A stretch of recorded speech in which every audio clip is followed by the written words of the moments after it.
वदन्तं वायुरजभ्यं आकाशं प्रति गच्छति। जीवात्मा गुरुवृत्तभ्यं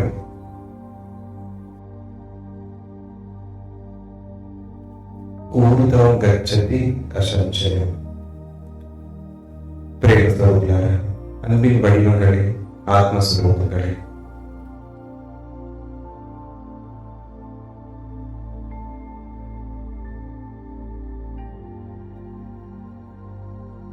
குரு மகிமா சிவசேத்திரத்துல வரக்கூடிய இந்த வாக்கியம் எதை உணர்த்துதுன்னா,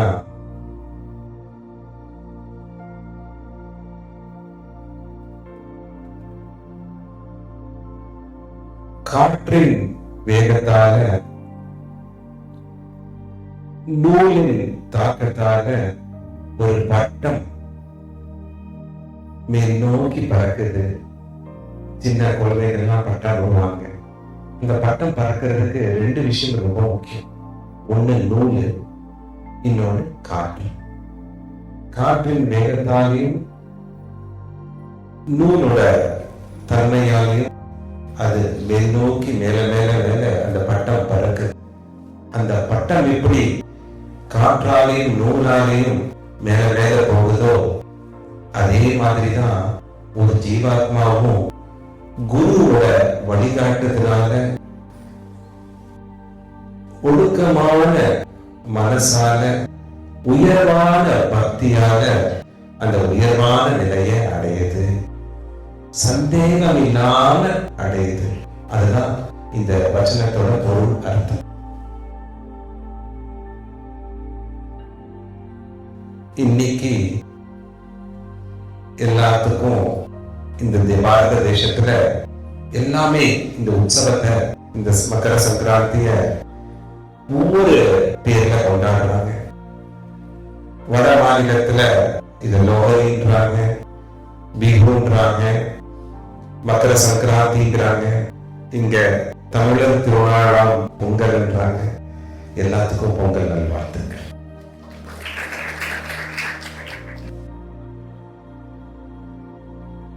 பேரு வேற வேறையா இருக்கு தவிர இந்த உத்தராயண காலகட்டத்தில் வரக்கூடிய இந்த உற்சவம் ஒரே ஒரு விஷயத்தான் குறிக்கு. எப்படி இந்த மனசு உத்தராயணம்னா சூரியனுடைய திசை வடக்க நோக்கி மேல்நிலையை நோக்கி போயிட்டு இருக்கு. வடக்குனாவே மேல்நிலையை போயிட்டு, அதே மாதிரி மனசு உயர்வான நிலையை நோக்கி போகணும். உயர்வான சிந்தனைகளை மனசு அதை தாண்டி அந்த ஆத்மா ஒவ்வொரு செயலையும் இந்த பூலோகத்துல பண்ணணும். உயர்வான சிந்தனை வடக்கு நோக்கினும் போது இந்த பாரதத்தில் இருக்கும், தெற்கு பாரதத்தில் இருக்கும். வடக்குன்னு போது இமாச்சலம் சொல்லலாம், ஹிமாலயன் அப்படின்னு சொல்லலாம். ஹிம அச்சலம், அதுதான் இமாச்சலம் சொல்றான். நிறைய பேரு இந்த உள்ளத்தை தெரிஞ்சுக்கணும். இமாச்சலத்துக்கு போய் தவம் செய்யணும், இமயமலைக்கு போய் ஒரு தபஸ்வியா, சாதுவியா, சன்னியாசியா இருக்கணும். அதோட அர்த்தம் அந்த இடத்தை குறிக்கிறது கிடையாது. இது உள்ளர்த்தம் என்னன்னா, ஹிம ஆச்சலம் அப்படின்னா, ஹிம அப்படின்னா எப்படி அந்த இமாச்சலம் அந்த அந்த பனிமூட்டத்தோட பனிமலையா இமயமலை இருக்கோ, பனிமலையோட வெள்ளையா இருக்கு, மனசு வெள்ளையா இருக்கணும். அதே சமயத்துல அந்த சத்தியத்துல ஊறி ஊன்றி அது நிலையா இருக்கணும். இதுதான் இமாச்சலம். இது கூட அர்த்தம் அதுதான். அதுக்குன்னு எல்லாத்தையும் இங்க திறந்துட்டு இமயமலைக்கும் இமாச்சலத்துக்கும் போகணும்னு அவசியம். உங்க மனசு இமாச்சலம் ஆனா போதும். மேல்நிலையான அந்த சிந்தனையோட அந்த சத்தியத்தை உண்மையா அதோட ஆணி வேர்ல அது நிலையா உங்க மனசுல நிற்கும் போது, பதிவாகும் போது அதுவே இமாச்சலம். அததான் மக்கர சங்கராந்தி பொங்கல்னு சொல்லக்கூடிய இந்த உற்சவம் அதுதான் குறிக்குது. ஒவ்வொருத்தரோட மனநிலையும் உயர்வான நிலையை நோக்கி போகணும். உயர்வான நிலையை நோக்கி போகணும்னா நீங்க சத்தியத்துல நிலையா நிக்கணும். சத்தியம் எதுன்னு முதல்ல புரிஞ்சிருக்கணும். எது எதெல்லாம் அசத்தியம் என்றத நீக்கி இருக்கணும். தர்மத்தின் வழியில நடக்கிறதுக்கு சத்தியம் தான் மூலமா இருக்கு. சத்தியம் ஏவம் ஈஸ்வரம், சத்தியம் மூலம் ஜெகத். எதோ சத்ய ததோ தர்மா, எதோ தர்மா ததோ ஜெயா. எங்க இந்த சிருஷ்டிக்கே சத்தியம் தான் மூலமா இருக்கு. என்ன சத்தியமான ஒரே ஒரு சத்தியம் தான். எல்லா இடத்திலையும் கடவுள் ஒவ்வொரு உருவமாகவும் அருவமாகவும் நீக்கமர நிறைந்திருக்கிறார். எல்லா இடத்துலயும் கடவுள் இருக்கார். எல்லாத்துக்குள்ளயும் கடவுள் இருக்கார். இந்த சத்தியம் உங்க மனசுல வேறு மாதிரி, ஆணி வேறு மாதிரி, அது அவ்வளோ ஒரு வேகத்தோட முழுசா அது அந்த பிடிப்பு இருக்கணும். அந்த பிடிப்பு, அந்த வைராகியம் இருக்கும்போது நீங்க எல்லா இடத்திலையும் அன்பின் வடிவத்தை, அந்த கடவுளோட வடிவத்தை நீங்க பார்த்து நிபந்தனையற்ற கடவுள் மூலியமா எல்லா செயலும் செய்வீங்க. அந்த செயல் செய்யும் போதே நீங்க உங்களோட அந்த நிலை வரும்போது, அந்த எண்ணம் வரும்போதே உயர்வான நிலை, உயர்வான தன்மைக்கு நீங்க போறீங்க. கஷ்டப்பட்டு நீங்க இமயமலைக்கும் இமாச்சலத்துக்கும் போய் தவம் பண்ணணும் இல்லை. இருக்கிற இடத்துல இருந்து அத இமாச்சலமா கைலாசமா ஆக்கக்கூடிய தன்மை உங்களுக்கு. இமாச்சலத்துக்கு அர்த்தம் இதுதான், ஹிம அச்சலம். எங்க அந்த பவித்திரமான சுத்தமான எண்ணம், இன்னைக்குமே சுத்தமான எண்ணம். இன்னைக்கு சுத்தமான எண்ணம் இருக்கலாம், நல்ல எண்ணம் வரலாம், அதோட சேர்ந்து 4 கெட்ட எண்ணமும் கூடவே வந்துருது. ஆனா அந்த நல்ல எண்ணங்கள்லயே இருந்து, அந்த நல்ல எண்ணங்களையே வார்த்தையா நீங்க பயன்படுத்தி, அந்த நல்ல எண்ணமே செயலா, அந்த செய்தியா வரும்போது, நீங்க இருக்கும் போதே முழுமையான அன்பை நீங்க ஒவ்வொரு செயலையும் செய்யும் போதே அந்த நிலைய உங்களுக்கு கிடைக்கப்பெறும். இததான் உத்தராயண காலகட்டத்தில் வரக்கூடிய இந்த மக்கர சங்கராந்தி, நம்ம பொங்கல்னு சொல்லக்கூடிய இந்த உற்சவத்தோட தாற்பயம். இந்த காலகட்டத்துல எப்படி சூரியன் மேல் நோக்கி உத்தராயணம் நோக்கி போகுதோ, அதே சமயத்துல உத்தர அயனம் அப்படிங்கிறது அந்த வார்த்தைக்கு உள்ள அர்த்தம் என்னன்னா, நம்மளோட உத்தர அயனம், உத்தர நயனம், ஊர்தவ நயனம் அப்படின்னு சொல்றாங்க. ஊர்தவ நயனம்னா மேல் நோக்கி, மேல் நோக்கி. ஒரு ஆத்மாவோட மேல்நிலைய எப்படி ஒவ்வொருத்தரும் தெரிஞ்சுக்கலாம்னா, அந்த ஆத்மா தன்னலமற்ற சேவையில ஈடுபடுதா, அந்த ஆத்மா அளப்பாரியா அன்புல இருக்கா, அந்த ஆத்மா எல்லாத்தையும் சகிக்கக்கூடிய தன்மையில இருக்க. அளப்பரியா அன்பு இருந்தா சகிப்பு தன்மை வரும். அந்த ஆத்மா சுகத்தையும் துகத்தையும் சமமா எடுத்துக்கிறா, அந்த ஆத்மா எல்லாத்தையும் அனுபவமா எடுத்து அதோட உயர்வான நிலைக்கு அது ஒவ்வொரு நாளும் பயிற்சியிலையும் முயற்சியிலும் இடைவிடாம பயிற்சியில ஈடுபடுதா. இந்த நிலையதான் ஊர்தவ நயனம்னு சொல்லுவாங்க. ஊர்தவ நயனம்னா இந்த 2 கண்ணால பாக்குறதுல உண்மையா கடவுளை யாரும் பார்க்க முடியாது. கடவுளோட விக்கிரகத்தை நீங்க பார்க்கலாம், உருவத்தை பார்க்கலாம், எல்லாம் பார்க்கலாம். இந்த ஊர்தவ திருஷ்டின்னு சொல்லக்கூடிய இந்த ஞான சக்ஷு, இந்த நெற்றிக்கண் ஒவ்வொருத்தருக்கும் திறக்கும் போது உண்மையா எல்லாமே இந்த நயனம் மூலியமா இந்த கண்ணை, இந்த 2 கண்ணால இந்த உலகத்தை பார்க்கும்போது எல்லாமே கடவுளோட வடிவம் தான். எல்லாமே சின்ன சின்ன ஜீவராசிலிருந்து பெரிய ஜீவராசி வரைக்கும், 6 அறிவுகளுக்க மனித ஜீவராசி வரைக்கும் அந்த உருவத்தை நீங்க பார்க்காம உள்ள இருக்கிற அந்த ஆத்ம சௌந்தரியத்தை, அந்த ஆத்மாவை ரசிக்க உங்களுக்கு அந்த எண்ணம் மேலும். அந்த எண்ணம் தான் ஊர்தவ நயனம்.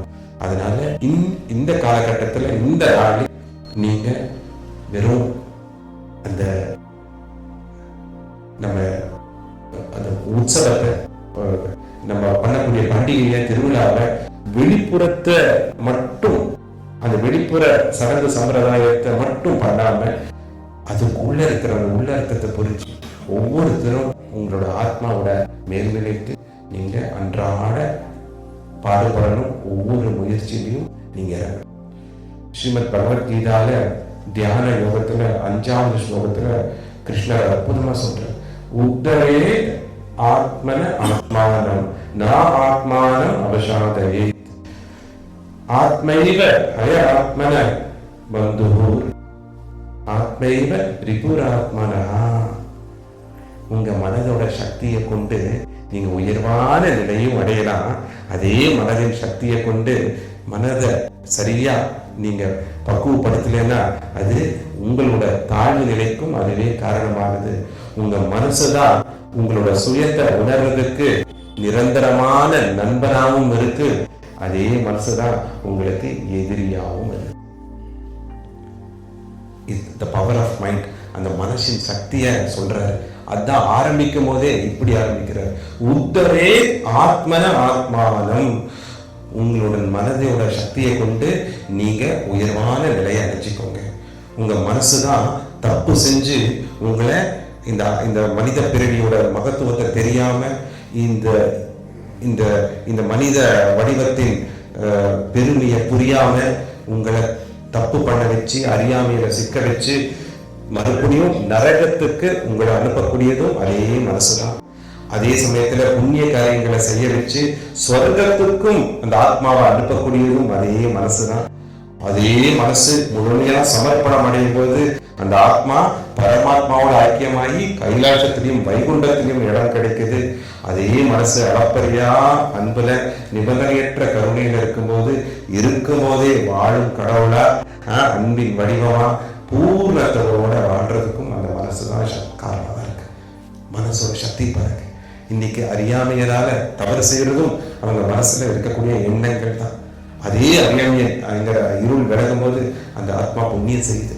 அந்த ஆத்மா புண்ணியம் செய்யும் போது சொர்க்கத்துலதான் இடம் கிடைக்குது. அந்த மனசையே கடவுளுக்கு சமர்ப்பணம் பண்ணும்போது கைலாசத்திலையும் வைகுண்டத்திலையும் இடம் கிடைக்குது. அந்த மனசை கொண்டே நான் தான் அது, அந்த சத்தியமும் நானும் ஒண்ணுதான் அப்படின்னும் போது கடவுளோட நிலையே கிடைக்குது, கடவுளோட உணர்வு கிடைக்குது. வாழும் கடவுளா மாறுறதுக்கும் அதே மனசுதான் காரணமா இருக்கு.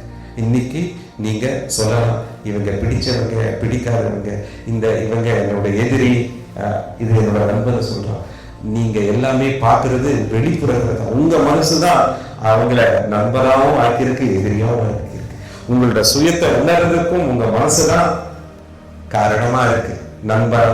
அதே சுயத்தை உணராம திரும்ப திரும்ப இந்த உலகத்துல பிறப்பெடுக்கிறதுக்கும் அதே மனசுதான் காரணமா இருக்கு. அதனால உங்க மனசை நண்பராக்குங்க, உயர்வான நிலையை அடையுங்க.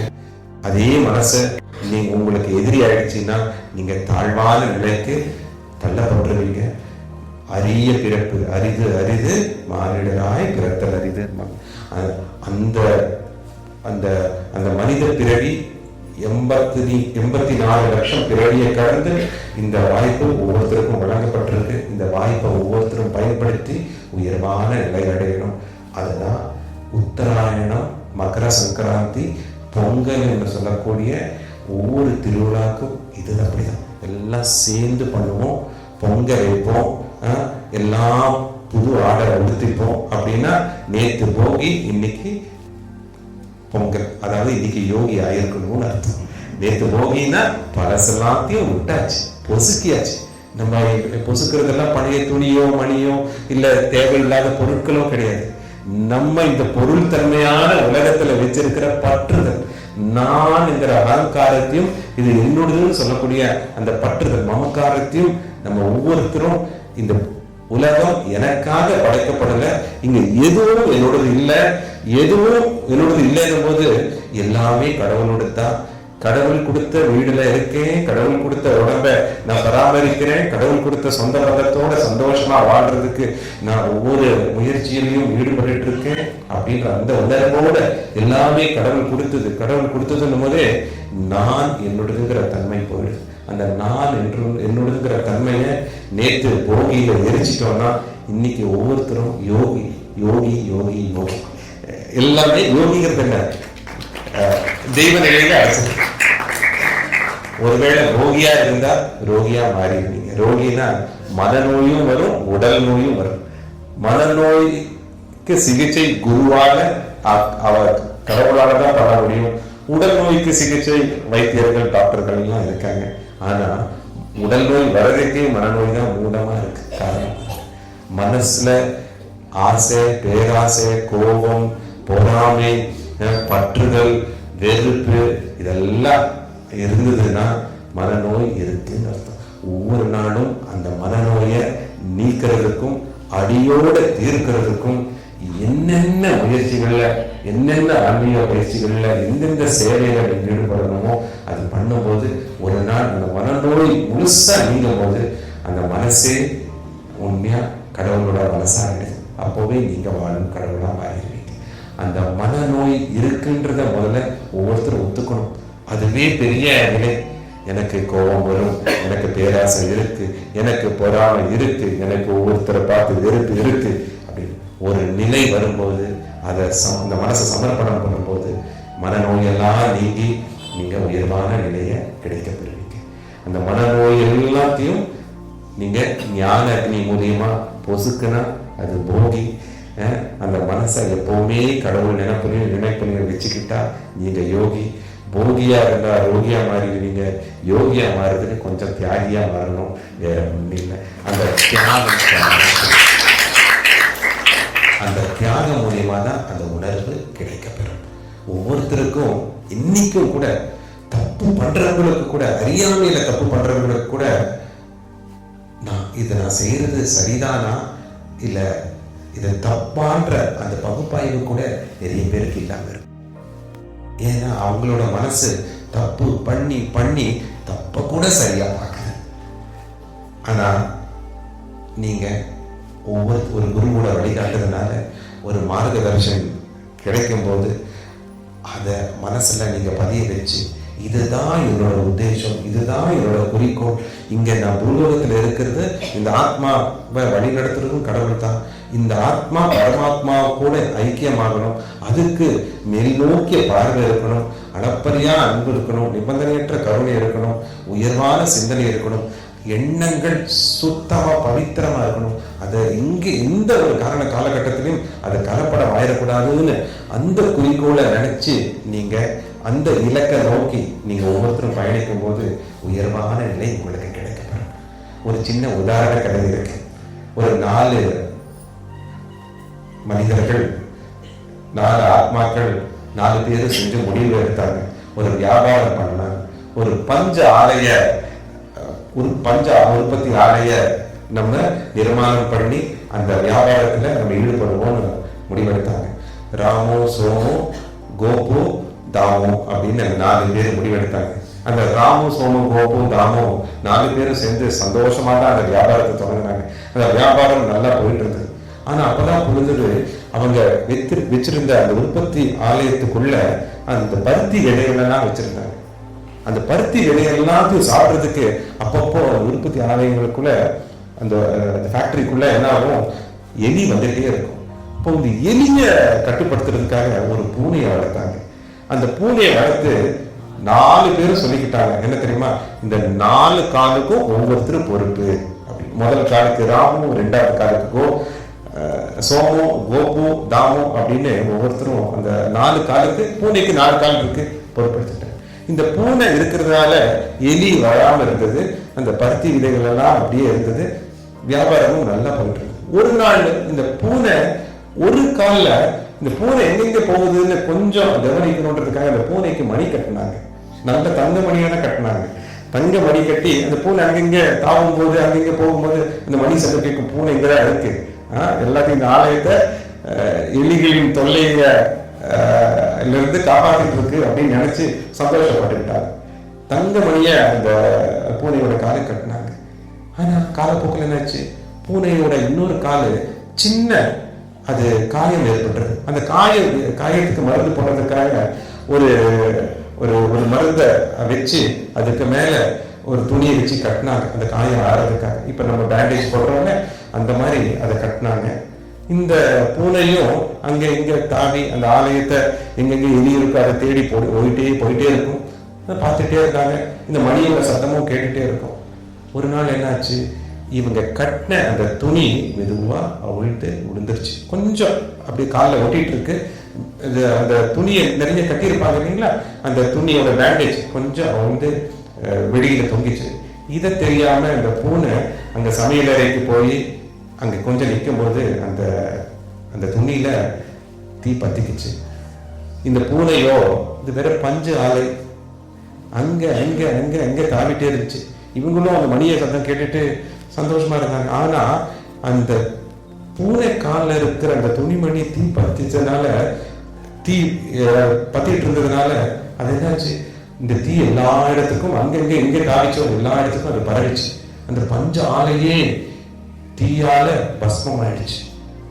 இப்ப 4 பேரும் சந்தோஷமா ஒற்றுமையா பண்ண ஒவ்வொருத்தரையும் மாத்தி மாத்தி சொல்லிக்க ஆரம்பிச்சிட்டாங்க. இந்த பூனையை கொண்டு வந்தது நீதான், அது கூட இந்த பூனைக்கு மணி கட்டினது நீதான், அது கூட அந்த பூனைக்கு பேண்டேஜ் சுத்தினது நீதான், இந்த துணியை வச்சு அது காயத்துக்கு மருந்து போட்டது நீதான். இப்ப பாரு, சமையலறையிலேருந்து அந்த பூனை இந்த தீ பத்த வச்சு அந்த பூனை காலில் மாட்டிடுச்சு. பூனைக்கு பாவம் தெரியாது, இந்த பஞ்ச ஆலயத்தையே நஷ்டம் பண்ணிடுச்சு.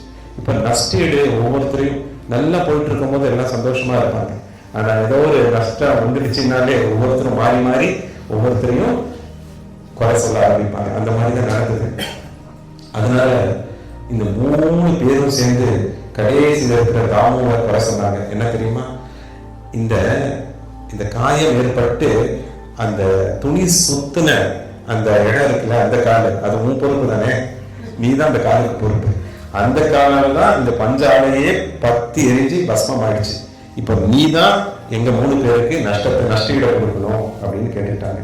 அவர் சொன்னாரு, அது எப்படி நான் பொறுப்பாக முடியும், அந்த காலுக்கு நான் பொறுப்பு, அது காயம் ஏற்பட்டுச்சு, நம்ம 4 பேரும் சேர்ந்து தானே அந்த காயத்துக்கு மருந்து போட்டு அதுக்கு பேண்டேஜ் எல்லாம் சுத்தணும், துணியெல்லாம் சுத்தணும் அப்படின்னு சொன்னாங்க. இல்ல அப்படின்னு அந்த வாக்குவாதம் அதிகாக உங்களுக்குள்ள சண்டை வந்தது. எல்லாமே நியாயாலயம்னு சொல்லக்கூடிய கோர்ட்டுக்கு போனாங்க. நீதிபதி கிட்ட இந்த வழக்கை விசாரணைக்கு வருது. நீதிபதி இப்ப தீர்ப்பு சொல்லணும். அவர் கொஞ்சம் கால அவகாசம் எடுத்து சொன்னார். என்ன தெரியுமா, எல்லாத்துக்கும் நினைச்சாங்க நீதிபதி எங்க 3 பேருக்கு சாதகமா தான் சொல்ல போறாரு அப்படின்னு ராமு, கோபு, சோமுலாம் நினைச்சுக்கிட்டாங்க.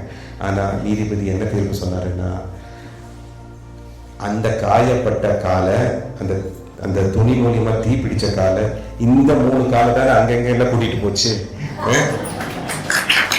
அந்த காயப்பட்ட காலு பாவம் சும்மாதான் காயப்பட்டு இருந்திருக்கு, அதுக்கு சக்தியே கிடையாது. இந்த மீதி 3 காலை தானே அங்கெங்கெல்லாம் கூட்டிட்டு போச்சு. அங்கெங்கெல்லாம் கூட்டிட்டு போய் அங்கெங்கெல்லாம் தீய பத்த வச்சது இந்த மீதி 3 காலை தான். நீங்க 3 பேர் சேர்ந்து இவருக்கு நஷ்டம் கொடுங்க அப்படின்னு. இந்த கதையோட கருத்து, இந்த சின்ன கதையோட சாரம் என்னன்னா, இன்னைக்கு ஒவ்வொருத்தருக்கும் நான் தப்பு பண்ணலையே, நான் சரியாக பண்ணிட்டு இருக்கேன், நான் என் குடும்பம்னு நல்லா வளர்ந்துட்டு இருக்கேன், நான் பாவெல்லாம் பண்ணலையே, நான் எல்லாம் சராசரி மனிதர் மாதிரி தான் வாழ்ந்துட்டு இருக்கேன் அப்படின்ற ஒரு புரிதல், ஒரு தன்மை ஒவ்வொருத்தருக்கு இருக்கு.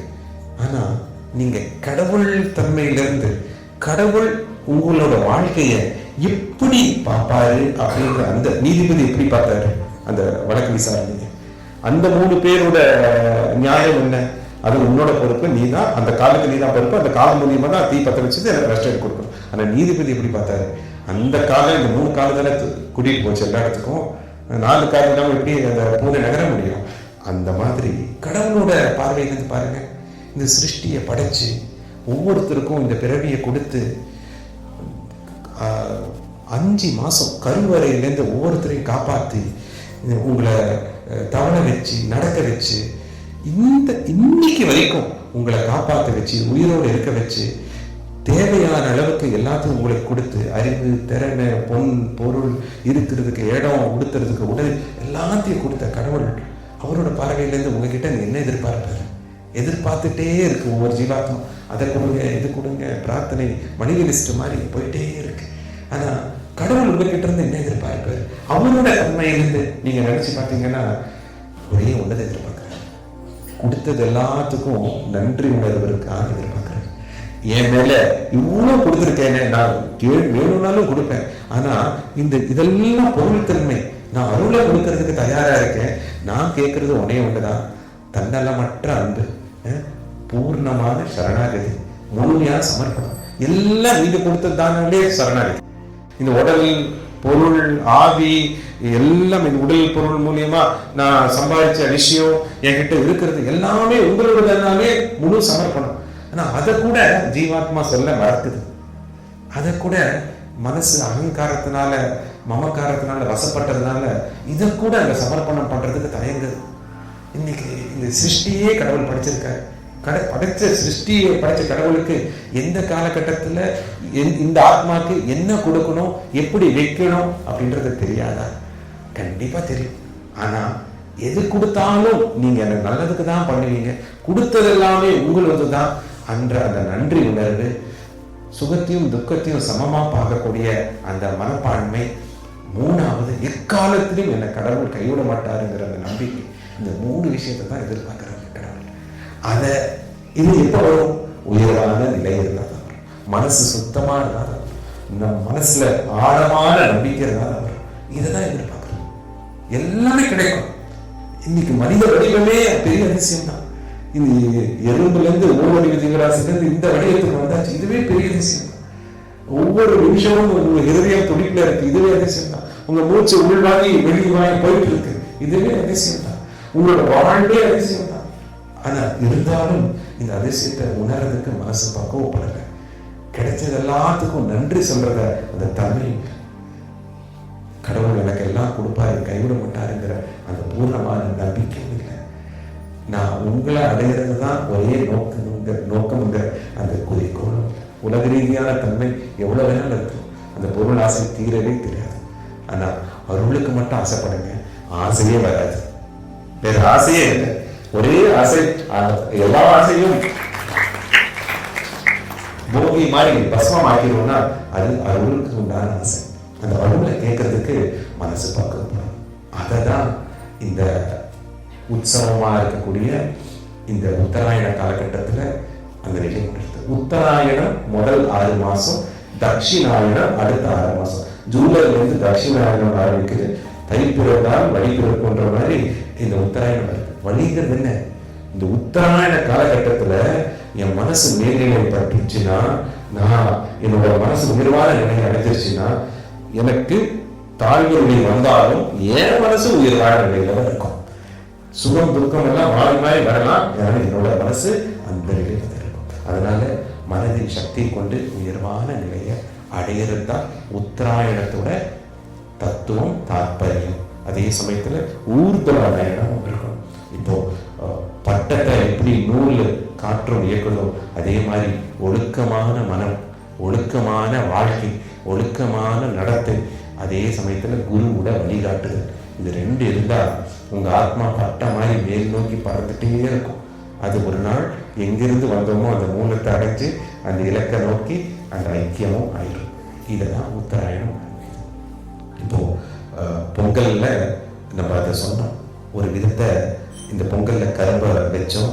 3 கரும்பு முக்கோண வடிவில் வச்சு, செங்கலை வச்சு, அங்க கட்டை மூலியமா தீயை பற்ற வச்சு, ஒரு பானையில பாலை போட்டு பொங்க வச்சோம்.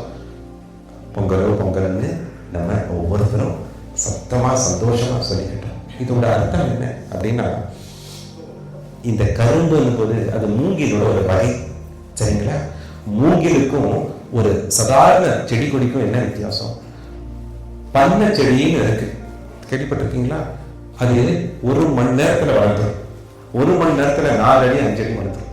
ஒரு ராத்திரியில இன்னைக்கு பண்ணை செடியோட விதையை நீங்க போட்டீங்கன்னா நாளைக்கு காலையில 4 அடி 3 அடி 5 அடிக்கு உயரத்துக்கு வளரும், வேகமா வளரும். ஆனா அதே சமயத்துல அதோட வேர் இருக்குங்களா, ஒரு பலமா இருக்க, அது அப்படியே அப்படியே பிடுங்கி போட்டுட்டு போயிட்டே இருக்கலாம். அது அப்படியே கலப்படுங்கிற மாதிரி பிடுங்கிடலாம். ஆனா மூங்கில் அப்படி இல்லை. வளர்றதுக்கே, வேர்ல இருந்து வளர்றதுக்கே கொஞ்சம் அந்த பூமியை நோக்கி அந்த தண்டு அப்படியே மலர்றதுக்கே, அந்த விதை வந்து மலர்ந்து அந்த விதை பிடிக்கிறதுக்கே 5 வருஷம் ஆகும். 5 வருஷம். சில காலகட்டத்தில் 1 வருஷம் 2 வருஷம் எடுக்கும். அது மூங்கிலோட வகையை பொறுத்து. ஆனா அந்த 5 வருஷம் 6 வருஷம் என்ன பண்ணும்னா, அது வேற ரொம்ப பலப்படுத்தும், வேற விரிச்சிட்டு இருக்கும். அப்புறம் மூங்கில் வளரும் பாருங்க. 5 வருஷத்துக்கு அப்புறம் 5 வருஷத்துக்கு அப்புறம் 4 வருஷத்துக்கு அப்புறம் 6 மாசத்துல 100 அடி வளர்ந்துருக்கும். 100 அடி வளர்ந்துருக்கும். அப்ப என்ன அர்த்தம்? ஆழமான நம்பிக்கை. மூங்கில், அது அந்த மூங்கிலோட வகை தான் இந்த கரும்பு. இந்த கரும்பு வந்து என்ன பார்க்கறதுக்கு கடினமா இருந்தாலும் அதை போட்டானா உள்ள கரும்பு ஜூஸ் இனிப்பா இருக்கும். அதே மாதிரிதான் இந்த உடம்புங்கிறது கரும்பு மாதிரி, ஆத்மாங்கிறது உள்ள இருக்கிற கரும்பு சாறு மாதிரி. அதுதான் இந்த முக்கோண வடிவத்துல வச்சு நம்ம மேல் நோக்கிய சிந்தனைகளை போகணுன்றத நம்ம பண்றோம். அப்போ கீழே நம்ம அக்னி பத்த வச்சிருக்கோம். அந்த அக்னிங்கிறது ஞான அக்னி. நான் எதுவும் இல்லை, இந்த உலகத்துல எதுவும் என் சொந்தம் இல்லை, நான் கடவுளுக்கு சொந்தமானவன், கடவுள் மட்டும்தான் எனக்கு நிரந்தரமான பந்தம், நிலையான பந்தம். இந்த பிரிவில இந்த குழந்தை, இந்த மனைவி, இந்த கணவன், இந்த அப்பா, இந்த உலகம் கொடுத்த அப்பா அம்மா இருக்குன்னா இவங்களெல்லாமே கொடுத்தது கடவுள் தான். அப்போ அவர் தான் எனக்கு நிரந்தரமான உறவு, நிலையான பந்தம் அப்படின்ற அந்த புரிதலை மனசுல பதிவாயிடுச்சுன்னா அந்த ஞானத்தினால அக்னி வரும். அப்போ எல்லாத்துலயும் நீங்க கடவுளை பார்க்க ஆரம்பிச்சிருக்கீங்க. அந்த ஞான அக்னியால இந்த மனசுங்கிற பாத்திரத்துல அந்த பாலை, இந்த பாலை கொஞ்சம் தண்ணியில கலந்தோம்னா அது பொங்கறதுக்கு ரொம்ப காலம் நேரம். தண்ணிங்கிறது மாயை மாதிரி, பொருள் மாதிரி, இந்த பொருள் ரீதியான ஆசை மாதிரி. ஆனா பாலுங்கிறது இந்த பவித்திரமான எண்ணம். அதை இந்த மனசுங்கிற பாத்திரத்துல வச்சு ஞான அக்னி மூலியமா அதை எரிய வச்சு அதை சூடு பண்ணி அந்த பாலை ஊற்றி நம்ம அப்படியே இந்த சூட்டில் இருக்கும்போது பொங்கலோ பொங்கல் தான். அதுக்கப்புறம் பொங்கி வளையும். எது பொங்கி வளையும்? மனசு சுத்தமாகும் போதே அன்பும் கருணையும் பொங்கி வளையும். அன்பும் கருணையும் பண்பும் நன்னடத்தையும் பொங்கி பொங்கி வழியில்தான் பொங்கலோ பொங்கல். ஒரு உண்மை இதுதான். கண்டிப்பா ஒவ்வொருத்தரும் இன்னைக்கு அந்த பொங்கல் க்ஷீரம், அந்த பால் பொங்கும் போது இந்த மனசுங்கிற இந்த பாத்திரத்துல இன்னைக்குமே இது நிறைஞ்சிருக்கணும், பொங்கிட்டே இருக்கணும், கருணை பொங்கி வளைஞ்சிட்டே இருக்கணும். ஒவ்வொருத்தருக்கும் அதை ஆனந்தத்தையும் நிறைவான நிம்மதியும் கொடுக்கணும் அப்படின்னு பாத்திரத்தை. அப்போ பாத்திரம் எவ்வளவு பெருசு இருக்கோ அந்த அளவுக்கு தான் அனுகிரகம் கிடைக்கும். சின்ன ஒரு பெரிய பாத்திரத்தை எடுத்துட்டு போய் டேங்க்ல நதி நீர்ல நீங்க அதை தண்ணி அள்ளி எடுத்துட்டு வந்தாலும் அந்த அளவுக்கு தான் அழ முடியும். அதே பாத்திரத்தை சமுத்திரத்துக்கு போயிட்டு பண்ணாலும் கூட அவ்வளவுதான் பிடிக்கும். அதனால உங்க மனசுங்கிற பாத்திரத்தை ரொம்ப பெருசு பண்ணுங்க, விஷாலம் பண்ணுங்க. அதனால அந்த பாத்திரம் பெருசு ஆக நீங்க கடவுளோட கதாபாத்திரமாவே ஆயிருவீங்க. நீங்களும் கடவுளும் வேறு இல்லை. அளப்பறையா அன்புல இருக்கும்போது நீங்க கடவுள். கொஞ்சம் அந்த அன்பு கம்மியாகும் போது நீங்க மனித நிலை, ரொம்ப கம்மியாகும் போது அசுர நிலை. அந்த நிலை வராது. அதுவும் என்ன பாத்திரங்களுக்கு அந்த நிலை வரவே. இரண்டாவது நிலையோட அப்பப்போ வரும். அப்படியே சுயநலத்தினால கொஞ்சம் அந்த மனித நிலைக்கு வந்துருவீங்க. ஆனா உங்களுக்கு சொல்லிட்டே இருங்க, இந்த ஒவ்வொரு மனுஷனும் ஒவ்வொரு மாணவனும் மாதவன் தான். அந்த மனசால மாதவாகலாம். அந்த மனசு அறியாமையினால வாங்கும்போது தானவனும் ஆகலாம். தானவன் ராட்சசனும் ஆகலாம். அந்த மனசு உயிர்வான நிலை அடையும் போது பிரணவனும் ஆகலாம். அப்போ ஒரு மாணவன் மாதவனும் ஆகலாம், பிரணவனும் ஆகலாம். அதே மாணவன் அறியாமையான தானவனும் ஆகலாம். தானவன ராட்சசன். யாருக்கு கோபம் வருதோ, வெறுப்பு இருக்கோ, பழி தீக்கிற தன்மை இருக்கோ, ஆசை பேராசை பொறாமை இருக்கோ, அதெல்லாம் ராட்சச குணங்கள். அந்த நிலை அது கொஞ்சம் அதிகரிக்கும் போது அந்த நிலை வந்துடுது. அந்த நிலையை அடையாம உங்களோட மனதின் சக்தியை கொண்டு உயர்வான நிலையை அடைங்க. கண்டிப்பா இந்த உத்தராயணம், இந்த தை, உண்மையா இந்த தையில தை பிறந்தால் வழி பிறக்கும் சொல்றாங்க. இந்த தையில என் கையையும் உங்ககிட்ட கொடுத்துருக்கேன். இந்த கையை பிடிச்சிட்டு இந்த கரங்களை பிடிச்சிட்டு என் கூட நடந்தாலே வழி பிறக்க வேண்டியதில்லை, வழி இருக்குன்னு அர்த்தம். அந்த சீக்கிரம் அந்த வழிகள் நீங்க வந்துருங்க. ஒவ்வொரு சேவையும் ஒவ்வொரு ஆன்மீக பயிற்சியும் சாதனாவும் உங்களோட மனசை சுத்தப்படுத்துறதுக்கும் உங்க அன்பை பெருக்கிறதுக்கும் தான் இங்க இந்த கட்டமைப்பை உருவாக்கி வச்சிருக்கேன். இன்னும் சொல்ல போனோம்னா எனக்கு இந்த உணர்வுக்கு அவ்வளோ ஆசை, உங்களை எல்லாத்தையும் நான் பக்கத்திலேயே வச்சுக்கணும். என் பக்கத்துல வச்சுட்டு ஏன் உணர்வையும் உங்களுக்கு நான் கொடுக்கணும். ஏன் உணர்வுல நீங்க கொடுத்து நீங்க அதை முழுமையா வாங்கினதுக்கு அப்புறம் நீங்க எல்லாத்துக்கும் அதை பரிமாறணும் அப்படிங்கிற உணர்வு.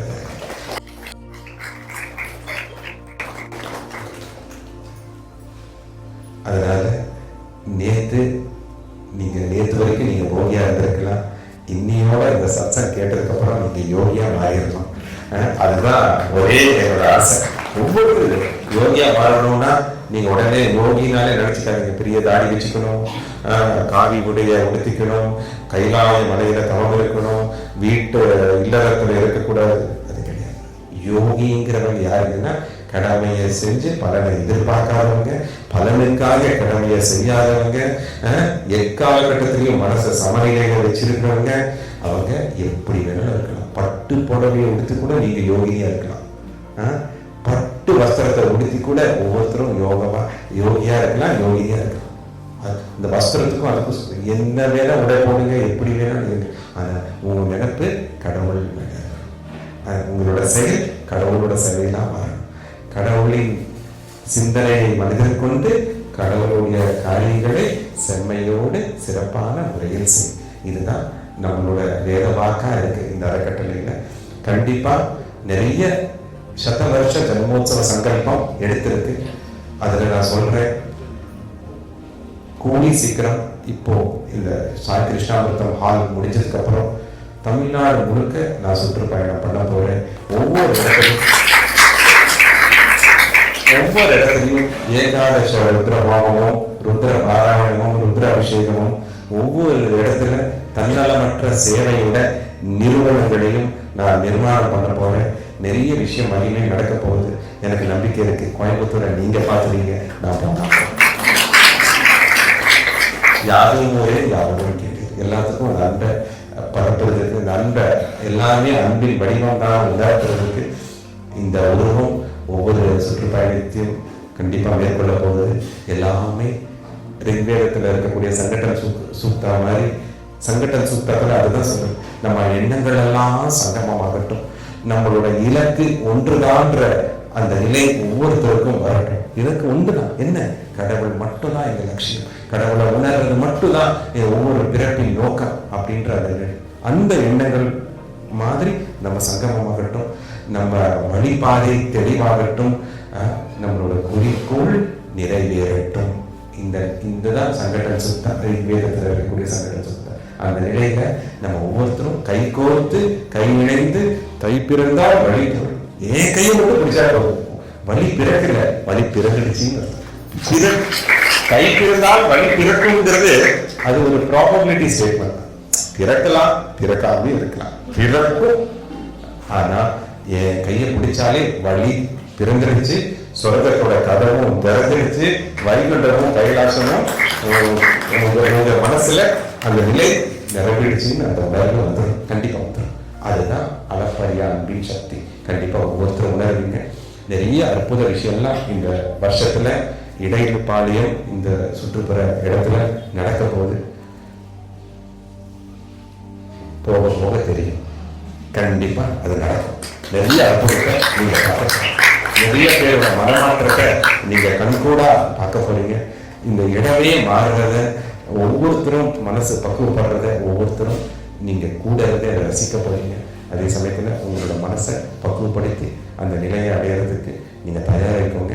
எல்லாத்துக்கும் மகர சங்கராந்தி, தமிழக திருநாளா பொங்கல் நல்வாழ்த்துக்கள். பூர்ணமா என்னோட ஆசீர்வாதமும் வரணும். நீங்க உயர் அடையிறதுக்கு எப்பவுமே உங்களுக்கு உறுதுணையாகவும் ஊன்றுதலாகவும் நான் இருப்பேன் அப்படின்ற அந்த வாக்கியம்